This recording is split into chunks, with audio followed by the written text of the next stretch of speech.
Hello again, everyone, and welcome back to Reddit Aliens. I'm John, and as always, thank you so much for being here. Simple, straightforward topic. Let's do it. Night shift workers of Reddit, what's your scary story? Please remember to like, share, and subscribe. I was the control room supervisor at the nuclear plant I work at. At 1 a.m. on a Saturday, nothing is going on. We're bored out of our minds. Out of nowhere, over 200 alarms come in all at once, along with the room lights flickering. I immediately turn and look. Usually, flickering lights mean we either had a large pump malfunction or a reactor shutdown, but we usually don't get 200 alarms at the same time. The next 10 seconds felt like 5 minutes as I'm trying to assess the status of the unit. As I turn my head from left to right, I see all my equipment is still functioning despite all sorts of system failures and trip alarms. When my head turns all the way right, I'm looking at the reactor and see it is still critical, despite reactor trip alarms being in. My blood pressure immediately shoots up, and I see the rest of the crew notice the same thing. Why the hell was the core still online? Everyone was just staring at the full core display and the red control rod out lights that were still lit. Reactor scram failures are a huge deal. They are extraordinarily rare. Only one has occurred in the US commercial nuclear industry. We train for them around 40% of the time because they require rapid actions to make the reactor safe. So when you are sitting here questioning why the reactor is still online, it really drives up the anxiety. Is this really happening? And if it is real, you have around 2 minutes to commence taking actions to reduce core subcooling to prevent core damage. The reactor control operator starts reaching for the reactor scram switch, turns his head to look at me and says my name. I can see it in his eyes. His heart has to be pounding hard too. He and I have worked together long enough that I already know what he's thinking. He wants to make sure at least one other person agrees with him before he punches out the reactor, so that if he's wrong, it's not a unilateral decision. He's also really hoping someone will tell him he's crazy, and he needs to sit back down. I finally took a long, deep breath, my first since the alarms came in. The breath re-energized my brain, and got everything thinking correctly.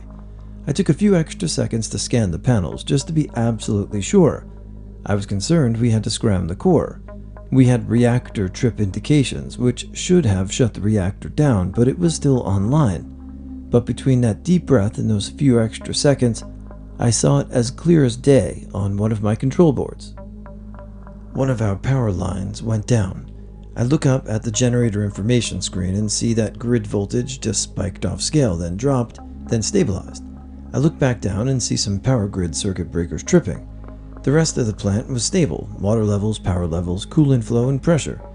Right at that time, the secondary reactor operator starts pointing at the power grid panel too. Everything makes sense now. I raise my hand and say, "Update power line XXXX has dropped. We've had an electrical system perturbation, and the unit remains online and stable. Everyone should walk down your boards to verify system status and report back when they are complete. Reactor trip criteria were not met. Entering loss of power off normal end of update." The reactor control operator turns his head and sees the same thing I did. A power line went down. He nods his head, leans away from the mode switch, takes his own deep breath, presses the alarm silence button, and sits down. Just as fast as it started, I saw everyone's anxiety level rapidly drop, and we started clearing alarms. I called up the power grid, and they already had someone on their way. Apparently a vehicle struck a telephone pole and caused almost a mile of power line to go down pretty close to the plant. The field it was in was on fire as a result. It was pretty impressive. We've had issues in the past where power grid perturbation from a lightning strike causes a few spurious alarms, but we've never had that many come in all at once. Because the perturbation was that close to the plant, it caused a deeper, and most of our alarm system basically rebooted. It's a solid-state system, so it can do that, causing all the false alarms. More than anything, I felt our training and teamwork kick in. Using diverse indications to validate the condition, getting backup from the team, and taking a few seconds to stay level-headed, our fundamentals kicked in, and we made the right decision. even though for about 15 seconds I almost needed a change of pants. Alright, so I'm gonna put my tinfoil hat on for a second. What do you guys think about nuclear power overall? I know, is it just propaganda?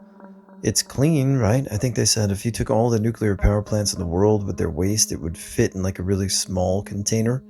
So, do you think it's just big gas and big oil? Or is there a legit reason for the concern about nuclear power? I was working for my friend's dad one night, helping him renovate this abandoned building that was about to be purchased. It was around 3 a.m., and we were pretty hungry, so he asked if I would stay and finish up one in his room while he went and got the food, his treat. I agreed, and what seems like an hour had passed and I haven't heard from him. I decided to give him a call. So as I'm going into the other room to grab my phone, I hear rustling around and stuff starts to fall over. I yelled down the hallway, seeing if it was my friend's dad. I yell once or twice and get no reply. As I'm starting to walk to investigate, I hear this strange cry like an animal is being attacked, and I see the light at the end of the hallway comes on, then goes off. Then the next on, then off, on, then off, getting closer and closer to me. I start to backpedal, not knowing what is going on, and I trip over my own feet. Next thing I know, the light above me turns on, and it's my friend's Great Dane. My friend's dad did get back, turned on the motion sensor lights by mistake, and brought the dog. He didn't answer me due to the fact that he had food in his mouth. I spent an overnight at a halfway house where I worked in college. Me and a colleague were in the office just BSing when we saw on the security camera someone walking through the alley. Absconds and people taking off are pretty common, so I thought it was a resident taking off in the middle of the night. I tell her to stay in the office as I go out the side door that leads to the alley. Well, there's one camera facing down on the way, and the other camera is in the opposite direction. When I get outside, no one's there. I radio back to the girl, and she's telling me he has to be. She was watching him from one of the cameras and didn't see him on the next, so I thought he was under our cameras or something. There's nothing in the alley besides a few telephone poles with buildings on each side. I lit a cigarette and tried listening, but nothing. There's nowhere he could have been.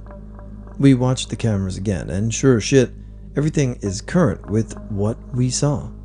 We did a quick resident check, and everyone was accounted for, so I don't know who this mystery guy was or where the hell he went. I used to work evenings at a movie theater until late in the night. Usually they would get off at 11, but some late night movies wouldn't end until 1 or 2 in the morning. So there were always cars in the parking lot, but a part of it would be open and illuminated by several streetlights, so it'd be easy to see someone starting or standing in that area. One night I got off work and was sitting on the steps to the theater, looking off into the empty parking lot, waiting for a relative to pick me up. We were texting back and forth, and he told me to meet him at a nearby restaurant as it'd been easier to leave its driveway than the movie theater. Different traffic. I got up and began walking. Part of the way over to the edge of the parking lot, I heard some sort of ruffling or scraping noise. It just sounded like a shoe scraping along some gravel. I think it's just someone getting out of their car, but I never saw anyone pull up, and I had been out there for some time. I turned around to see if I could help the person getting out, considering I was still in uniform. I figured it could be someone asking me to tell them the time of a movie ending and how much longer they needed. Spun around, and it's some dude crouched among a row of cars. As soon as I turned around, he started quickly walking towards me all hunkered down. Never sprinted so fast in my life. I didn't recognize them or know their intentions, so I wasn't taking any chances. Not really scary, but disturbing. I work night shifts with a serial killer. She's a nurse and has killed 8 people since 2007. She was convicted 2 months after my last shift with her. She got fired for stealing narcotics. Edit to add details. I worked for a private home care company that was outsourced to the long-term care homes. I worked with Elizabeth at Telford Place. She was convicted of assaulting a resident there on one of the shifts. I didn't work with her. She had a lot of cooped-up anger toward residents and would pick them based on their aggression or how manageable they were. The lady she assaulted at Telford was a hitter and screamed bloody murder. if you tried to provide any care. She used insulin as a weapon because it's a silent killer if given in large doses and fairly hard to detect if the resident already has other health problems. She was a really weird lady and pretty useless as a care provider since she wouldn't do any heavy lifting, such as rolling 300-pound bedridden residents over to wash them. I absolutely hate working with her because of that. Most shifts I worked with her, it was just the two of us since it was night and the residents at Telfer are supposed to be independent. When we moved together, she just followed me around and talked. I really didn't listen to her, which I kind of regret since it would have provided more insight into the person she was. She talked about my inbreeding animals quite a bit, which was strange. I wish I had more information on her, but that's my experience working with her. Technically, I was more of an early morning worker than a night worker, but I was working for a grocery chain that is very large in Florida, decorating the cakes, and this one happened to be in a very nice area and had a lot of homeless people because it was on the outskirts of downtown. This particular location had very limited parking and employees were encouraged to park across the street, very well lit across the street and well lit through our customers' parking lot, or park behind the building, which backs up to a small road. The back of the building was not well lit due to the number of trees, but if you're from the South, especially Florida, then you know shaped parking is prime parking, so I parked on the backside. This particular morning, I exited my vehicle like normal and proceeded to check my phone as I was walking towards the corner. This corner is another poorly lit side of the building before the entrance, and then I heard a car door opening and shouting. I turned around and saw my produce manager screaming at some man. Apparently, when I parked, there were some men waiting in the bushes about 35 feet away from where I had parked, and when I got out, they stealthily moved toward me, ready to attack. My produce manager was sitting in his car, and when he saw them sneaking behind me, he got out and yelled at them, screaming them off. He called the cops, but they were long gone by the time he arrived. I used to be a night shifter, but this scared the shit out of me, so I guess I'll tell you.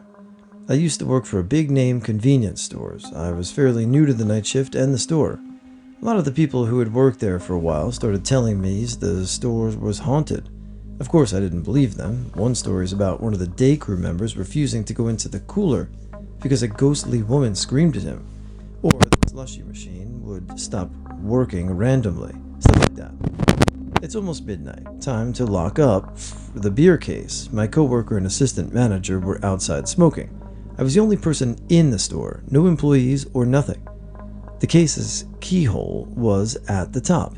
It was a pretty old and was difficult to lock sometimes. I'm reaching up to it, I'm short, and I think I see something out of the corner of my eye.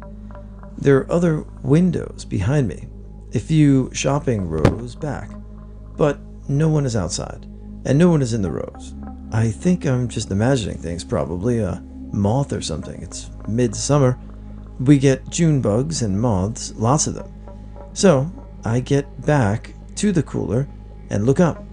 Right in the mirror, plain as day, a man about 5'9", 106 feet, wearing a plaid shirt, a gray check row. I even go outside and around the building. It's just me and my boss. I have no idea what I saw, but it was legit the scariest, creepiest thing that ever happened to me. Ghost or whatever, it was damn near insanity.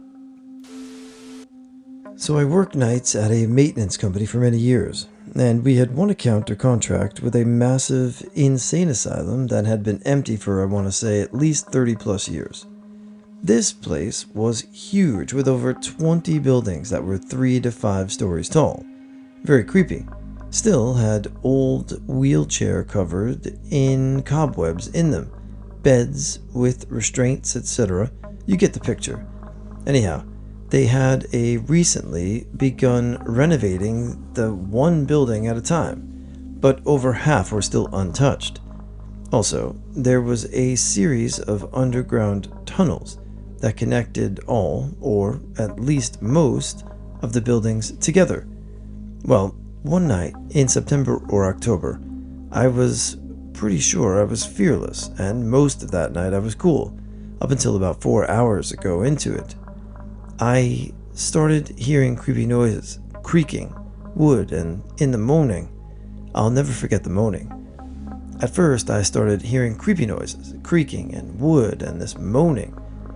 Yeah, it was cool, until about 4 hours into it, I started hearing creepy noises. At first, I thought I was imagining it, but quickly realized to my horror that I was actually hearing this. It was real, and it sounded like it was coming from the floor below me.